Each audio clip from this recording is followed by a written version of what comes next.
දුවලා පුතාලා හැමදෙනාටම ආයුබෝවන්. හොඳයි. ඔන්න දුවේ පුතේ අදත් අපි ලස්සන ගීමල්යායක් අරගෙන තමයි ඕගොල්ලන්ගේ ගෙදරට ඇවිල්ලා ඉන්නේ. හොඳයි. එහෙනම් අද අපි බලමු ඕගොල්ලන් වෙනුවෙන් ඒ කියන්නේ ගීමල්යාය නරඹන දුවලා පුතාලා අපේ වැඩිහිටිය අය මුළු සියලුම දෙනා ගීමල්යාය නරඹන හැමෝන්ටම ඉතාමත්ම ලස්සන ලෙසන් එකක් අරගෙන තමයි අපි ආවේ. හැබැයි අද අපි කිව්වහම දැන් මම විතරක් නෙමෙයි අද ඉන්නේ. අපිත් එක්ක එකතු වෙලා මාත් එක්ක එකතු වෙලා ඉන්නවා ලස්සන දුවලා පුතාලා කණ්ඩායම. අපි බලමුකෝ මේ දුවලා පුතාලා කොහෙන්ද මේ දුවලා පුතාලව අපිට හම්බ වුණේ කියලා. මේ දුවලා පුතාලා පදිංචි වෙලා ඉන්නේ සවුත්හැම්ප්ටන් කියන මේ ඉංග්ලන්තයේ සවුත්හැම්ප්ටන් කියන ඒරියා එකේ තමයි මේ නගරේ තමයි ජීවත් වෙන්නේ. එතකොට ගොඩක් අය ඒක නිසා අද අපි ඒගොල්ලන් එක්ක එකතු වෙලා තමයි ඕගොල්ලන් එක්ක මේ ගීමල්යාය වැඩසටහන අරගෙන එන්නේ. හොඳයි. අද මම ඕගොල්ලන් වෙනුවෙන් ඉදිරිපත් කරන්නට හිතුවා මේ නෘත්‍ය ගී සහ නවනාට්‍ය ගී අතර තියෙන බැඳියාව සහ වෙනස්කම්. මොකද ඕගොල්ලන්ගේ දුවලා පුතාලගේ සංගීත විෂය නිර්දේශයට මේ පාඩම තියෙන නිසා මම හිතුවා මේක ඕගොල්ලන්ට වඩාත් ප්‍රයෝජනවත් වෙයි කියලා. හොඳයි. දැන් අපි නෘත්‍ය ගී පිළිබඳව පසුගිය පාඩම් වලදී කරලා තිබුණා වුණාට අද අපි ටිකක් වෙනස් විදිහේ ගීතත් ඕගොල්ලන්ට කියා දෙන්නට උත්සාහ කරනවා. මොකද හැමදාම එකම ගීතය ඕගොල්ලන් අහලා තියෙන නිසා අද අපි ටිකක් වෙනස් ගීතත් රස විඳිමු නෘත්‍ය ගී වල. හොඳයි. දැන් මේ නෘත්‍ය ගී කියන්නේ දැන් දුවලා පුතාලත් මේ අපිත් එක්ක එකතු වෙලා ඉන්න නිසා මම ඕගොල්ලන්ටත් ආසයි කතා කරන්නට. දුවලා පුතාලා මේක අහන්නකෝ. දැන් ඕගොල්ලෝ දන්නවද නෘත්‍ය ගී කියලා කොටසක් අපේ සංගීතයේ තියෙනවයි කියලා ඕගොල්ලෝ අහලා තියෙනව නේද? ඔව්. හොඳයි. දැන් නෘත්‍ය ගී කියන මේ කොටස අපේ ලංකාවට ආවේ මේ කණ්ඩායමක් මේ නෘත්‍ය ගී කියන කණ්ඩායම අපේ ලංකාවට ආවේ මේ දැන් අද ඊයක නෙමෙයි. අපි කවුරුවත් ජීවත් වෙලා ඒ කියන්නේ මේ ලෝකෙට ඉපදිලාවත් නැති කාලෙක තමයි අපිට මේ නෘත්‍ය ගී කියන කණ්ඩායම ලංකාවට හඳුන්වන්නට මේ යෙදුනේ. 1880 දී 1880 කියන්නේ ගොඩාක් කල් නේද? අපි කියන්නේ අපිට දන්නේවත් නැති කාලෙක නේද? 1880 තමයි මේ KM බලිවාලා කියන පර්සියන් නාට්‍ය කණ්ඩායම ඉන්දියාවේ බොම්බායේ සිට ලංකාවට නාට්‍ය කණ්ඩායමක් අරගෙන ආවා. ඒ නාට්‍ය කණ්ඩායම ආව නිසා ඇත්තටම මේ නෘත්‍ය නාට්‍ය ලංකාවේ එදා හිටිය ගැමියන් අතරේද එතකොට මුළු ජනයා අතරේම ශ්‍රී ලංකාවේ ඉතාමත්ම ජනප්‍රියත්වයට පත් වුණා. මොකද අපේ ගැමි ජනයාට සුවිශේෂී අවස්ථාවක් වුණා මේ නෘත්‍ය නාට්‍ය නරඹන්නට ලැබීම. හොඳයි. ඊ නාට්‍ය ආවට පස්සේ මේ එල්ෆින්ස් මේ ජෝන් ද සිල්වා මේ රංගහල එල්ෆින්ස්ටන් රංගහල ගොඩාක්ම මේ නාට්‍යවල ප්‍රසිද්ධියට පත් වෙන්නට ගත්තා. එල්ෆින්ස්ටන් රංගහල කියලා මේ නෘත්‍ය නාට්‍ය සඳහාම ලංකාවේ ප්‍රචලිත වුණා වේදිකාගත වෙන රංගහලක් හැටියට මේ ඒ 1880 මේ නෘත්‍ය නාට්‍ය කණ්ඩායමත් සමග. ඊළඟට දැන් අපි බලමු ඕගොල්ලන් අහලා තියෙන නෘත්‍ය නාට්‍ය මොනවද කියලා. ටිකක් නම් එහෙම ඕගොල්ලන් දැනගන්නත් එපා නේද? නෘත්‍ය නාට්‍ය කිව්වහම මොනවද මේ නම් කියලා. මට කියන්නකෝ ඕගොල්ලන් දන්න නෘත්‍ය නාට්‍ය මොනවද කියලා. කියන්නකෝ බලන්න නෘත්‍ය නාට්‍යයක් නම. ශ්‍රී වික්‍රම රාජසිංහ නෘත්‍යය. හොඳයි. සිරිසංගබෝ නෘත්‍යය. සමුද්‍ර දේවී නෘත්‍යය. විදුර නෘත්‍යය. එහෙනම් ඔන්න ගොඩාක් නෘත්‍ය නාට්‍ය තියෙනවා. මං ආසයි මේ නෘත්‍ය නාට්‍ය කියනකොට අපිට මතක නැති කරන්න, කියන්නේ අමතකම කරන්න බැරි නම් දෙකක් තියෙනවා. මේ මං කියවනේ අර පර්සියන් නාට්‍ය කණ්ඩායමක් ලංකාවට ආවා කියලා. ඒ පර්සියන් නාට්‍ය කණ්ඩායම ඇවිල්ලා නෘත්‍ය නාට්‍ය ඉදිරිපත් කරනකොට සී ඩොන් බස්තියන් කියන මහත්මයා තමයි මේ වේදිකා නාට්‍ය මේ නෘත්‍ය නාට්‍ය බලන්න ගිහිල්ලා හරීම පුදුමයටපත් වෙලා හරීම සන්තෝෂයටපත් වෙලා එතුමා විසින් නාට්‍ය නිර්මාණය කරන්නටත් පසු කාලෙදී පටන් ගත්තා. ඒ වගේම ජෝන් ද සිල්වා මහතා මේ නාට්‍ය නිෂ්පාදනය කරන්න පෙළඹුණා. ජෝන් ද සිල්වා මහතා විසින් නිෂ්පාදනය කරපු නාට්‍යයක් තමයි මේ වෙස්සන්තර. වෙස්සන්තර නාටකමක් හැටියට තමයි මුලින් කාලෙදී ප්‍රචලිත වෙන්නේ. වෙස්සන්තර කියන නාට්‍යයේ එන ලස්සන ගීතයක් මට දැන් මේ වෙලාවේ මතක් වෙනවා. මං හිතන්නේ සෙනුක පුතා මම කැමති ඔයාගේ හඬින් මේ වෙස්සන්තර නෘත්‍යයේ එන ගීතයක් රස විඳින්නට. මම හිතන්නේ මේ අපේ ගීමල්ලායේ නර්මන හැමෝමත් මේ ගීතය අහලා තියෙනවා. මේ බෝදොස් කියා මාගේ බෝදොස් කියා කියන ගීතේ මේ වෙස්සන්තර නෘත්‍යයේ වෙස්සන්තර නාටකමේ මේ එන ජූජක බමුණා විසින් ගායනා කරන ගීතයක්. හොඳයි. කියන්න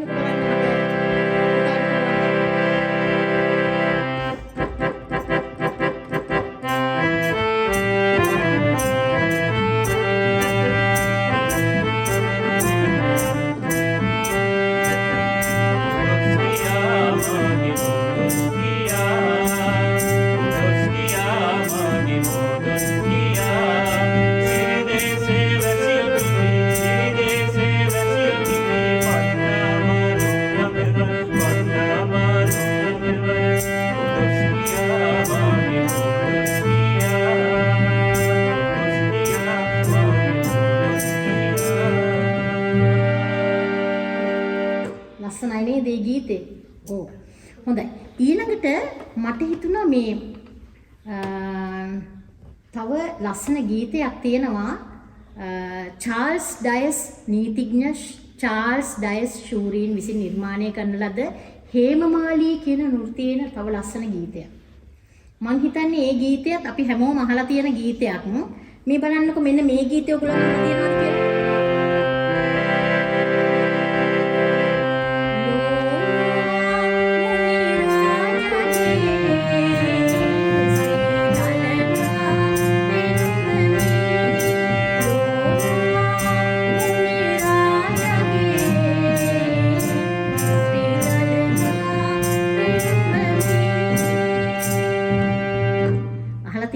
හොඳයි.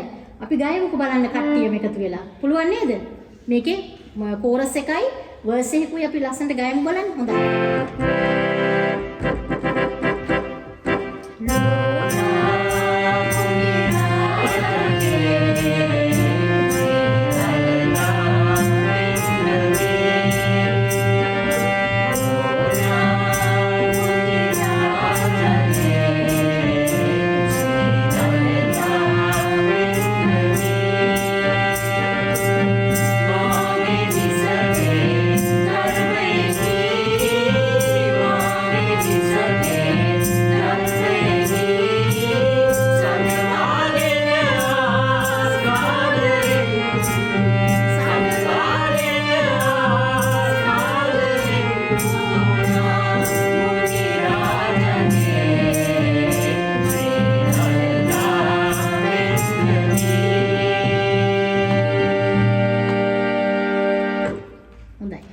දැන් අපි චුට්ටක් මේ බලමු මේ ලස්සනට ගායනය කරන මේ අපේ දුවල පුතාලගේ නම් ටික මම ආසයි ඔයගලන් එක එකට ඉදිරිපත් කරන්නට. මොකද මේ දුවල පුතාලා හරි ලස්සනට සිංහල කතා කරනවා, හරි ලස්සනට සිංහල ගීත ගායනා කරනවා. ඇත්තරම මේ වගේ විදේශගත වෙලා හිටියට ඒ දුවල පුතාලා ලස්සනට මේ සිංහල ගීත කියනකොට ඇත්ත අපිට හරි ආඩම්බරයි.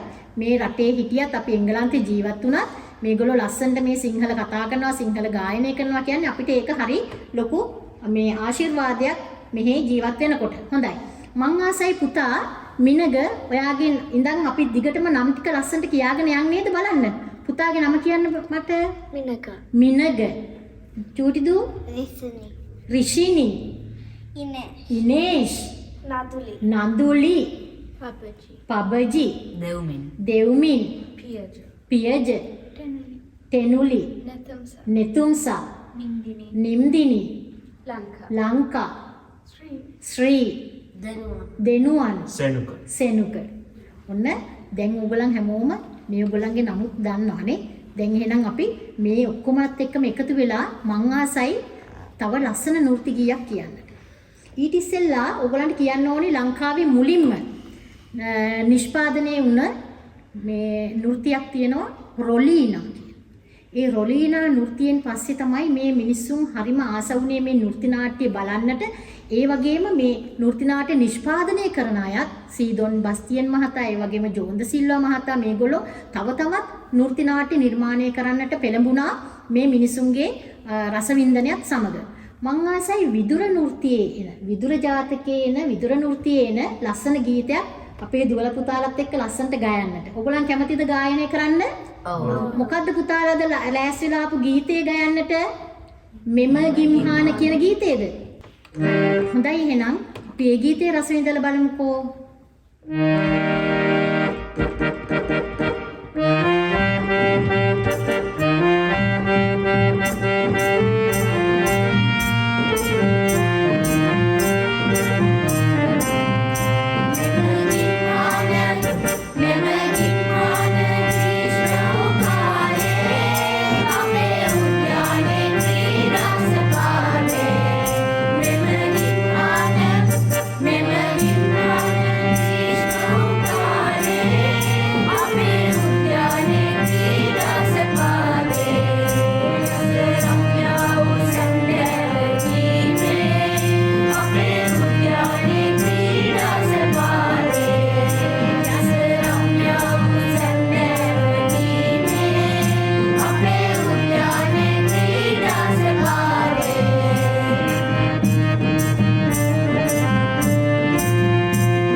හොඳයි.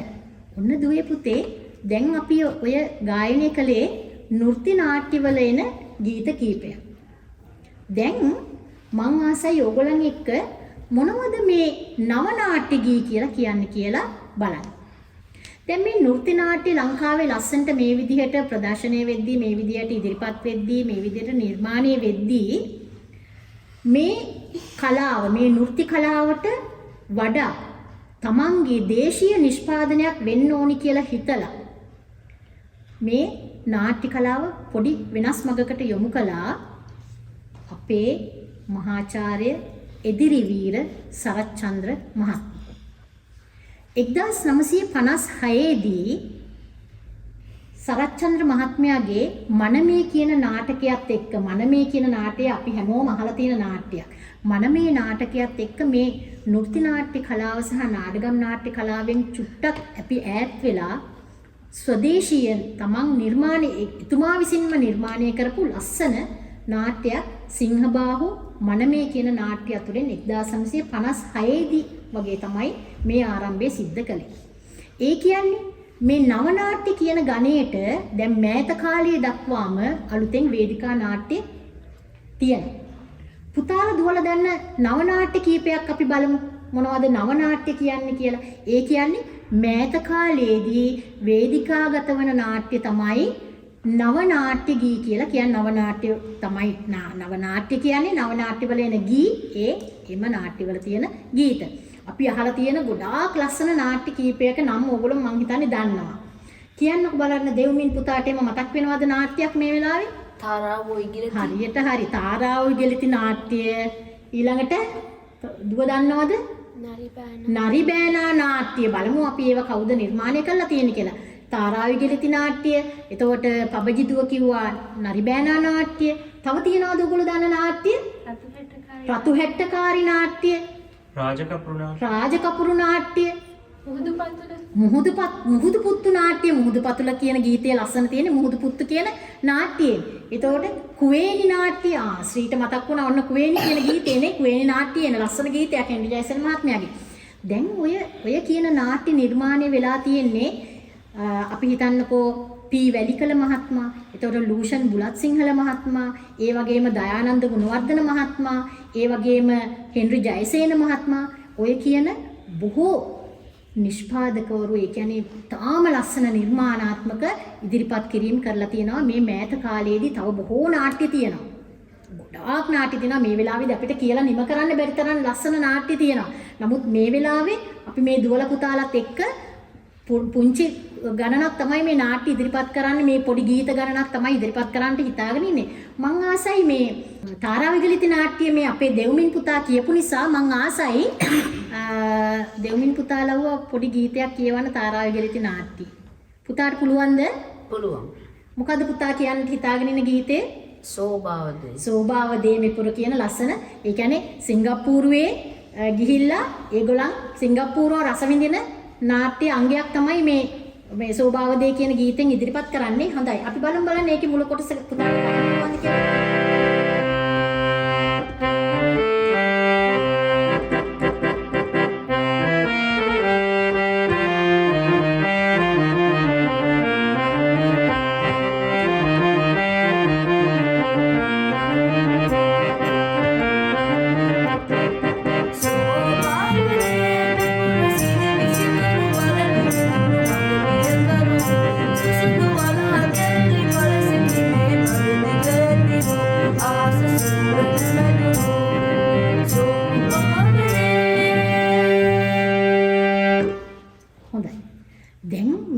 දෙව්මිත්තා ඒක ලස්සනට ගැයුවා නේද?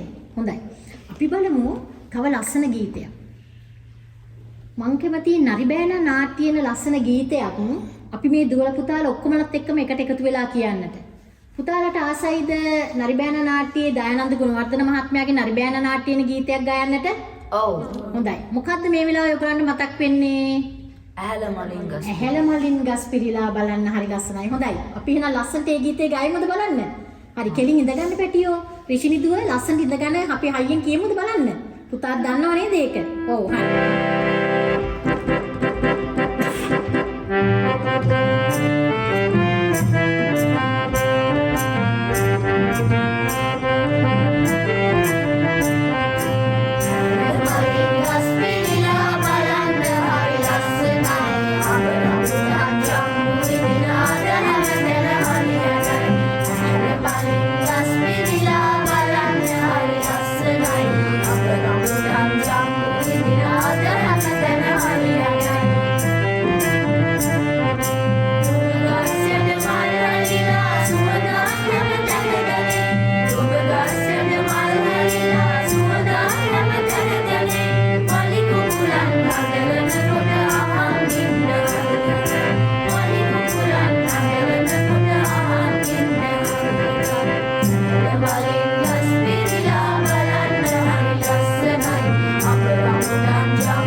ලස්සන ගීතයක් මතක් වුණා අපිට. මං හිතන්නේ කවුද අපේ නිම්දිනී දුව මතක් කරා රතු හැට්ටකාරී නාට්‍ය. ඒකත් ලස්සන නව නාට්‍ය ගීයකට එන ගීතයක්. බලමු අපි දුවට පුළුවන් ද කොටසක් ගයන්නට රතු හැට්ටකාරී නාට්‍ය. මොකද දුවාද ගයන්න හිතන කොටස? දී කිරි ගෙනාවා දී කිරි කියන ලස්සන ගීතය.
දෙයක් ඕගොල්ලන්ට කියන්නට. මේ නවනාට්‍ය ඉදිරිපත් කරනකොට වේදිකාවේ නළු නිලියන්ව තමයි ගොඩක් පිළිවෙලට මේ ගීත ගයමින් නාට්‍ය රඟ දක්වන්නේ. ඒක හරි සුවිශේෂයි. ඒ වගේම නෘත්‍ය නාට්‍යවල තිබුණ සංගීතයේ යොදාගත්ත වාදක භාණ්ඩ වලට වඩා, ඒ කියන්නේ නෘත්‍ය නාට්‍යවල අපි යොදාගත්තේ හාමෝනියම් එක, තබ්ලාව, වයලින් වැනි මේ වාදක භාණ්ඩ වලට වඩා, ඒ ඉන්ස්ට්‍රුමන්ට්ස් වලට වඩා බොහෝ වාදක භාණ්ඩ මේ නව නාට්‍යවල යොදා ගැනීමත් සුවිශේෂී ලක්ෂණයක්.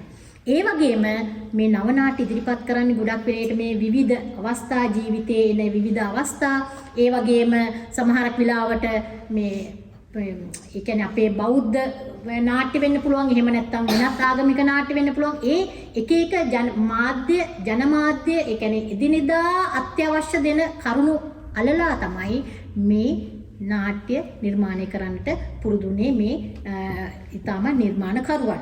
ඒ වගේම මම කැමති අපේ දුවල පුතාලා වෙනුවෙන් තව එක ගීතයක්, ලස්සන නව නාට්‍ය ගීයක් ඉදිරිපත් කරන්නට මම හිතුවා. තාරාව ගීතලි නාට්‍යයේ තියෙනවා ලස්සන ගීතයක්, මඩේ ලගින තාරාව. හොඳයි ලංකා, එහෙනම් බලමු අපි ලස්සන ගීතයක කොටස ගයන්න.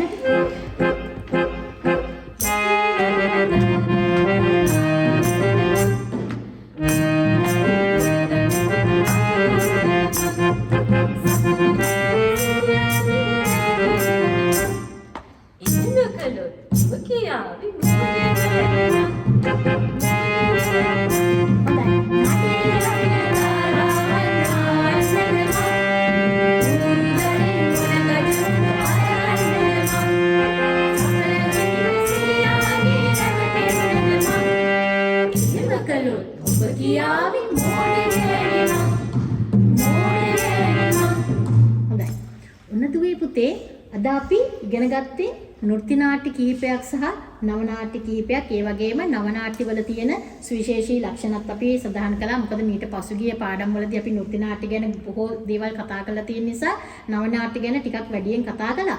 හැබැයි මම කැමතියි අද ලස්සන ගීතයකින් ගීමල්ලයායි නරඹන ඔයගොල්ලන් හැමෝන්ටම දන්න අපේ වැඩිහිටියෝ, ඒ වගේම දුවල පුතාලා, අපේ ඉගෙන ගන්න විෂය නිර්දේශයේ ඉගෙන ගන්න සියලුම දරුවන් වෙනුවෙන් මම කැමතියි මේ ලස්සන නෘත්‍ය ගීයත් එක්කම ඔයගොල්ලන් ගීමල්ලයායේ වැඩසටහනින් මෙතනින් නිමා කරන්නට.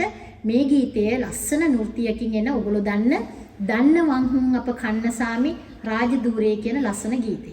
එහෙනම් අපි දුවල පුතාලත් එක්ක ලස්සන ගීමල්ලයායේ පාඩමක් අරගෙන නැවතත් ඔයගොල්ලන්ව හමු වෙන්නට එනවා. එහෙනම් අදට අපි මේ ගීතයත් එක්ක ගීමල්ලයායේ වැඩසටහන නිමාවක් දකින්නයි හදන්නේ. ඔයගොල්ලන් හැමෝන්ටම ආයිබෝවන්. I